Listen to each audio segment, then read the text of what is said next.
हल्लीच्या काळात मुलांचे लग्न का जमत नाही? हा आजचा ट्रेंडिंग विषय आहे. नमस्कार मित्रांनो, मी आहे दीपक शेळके आणि हृदयाला छेडणारा हा आजचा विषय होणार आहे. कारण आत्ताच्या घडीला हा सर्वात मोठा गंभीर विषय आहे.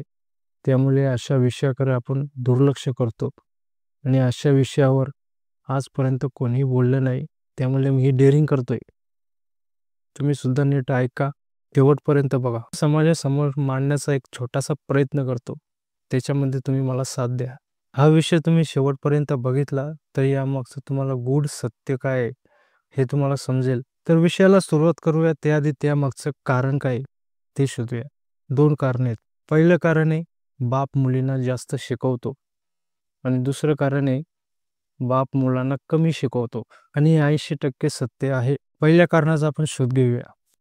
पहिल्या कारणाच्या शोधामध्ये त्यामध्येही कारणं किती आहेत, त्याचा शोध घेऊया.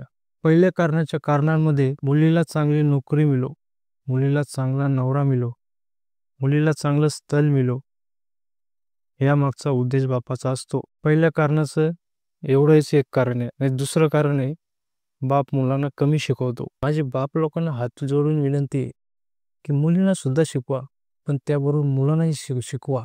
मुलांना 10वी झाली का ITI लावता. ते 1-2 वर्ष त्यांनी केली, की MIDCमध्ये कुठेतरी जातो. 8-9 हजारात पगारात काम करतो आणि त्याच पोराचा बाप मुलीसाठी सरकारी नोकरीवाला मुलगा शोधतो. ती वाईट अवस्था चालू आहे. मुलगा ITI करून 8-9 हजारात MIDCमध्ये काम करतो आणि त्याच मुलाचा बाप मुलीला सरकारी नोकरीवाला असलेला 50-60 हजार पगार असलेला मुलगा शोधतो. ती खालच्या थराची कल्पना आहे. स्वतःच्या मुलावरही अशी वेळ येईल असे लोक विचार करत नाही. हे तर हुंड्यापेक्षा वाईट स्कीम आहे. माझी बाप लोकांना हात जोडून विनंती आहे, हे सरकारी नोकरीचं खूळ डोक्यातून काढून टाका. बस आजच्यासाठी एवढंच.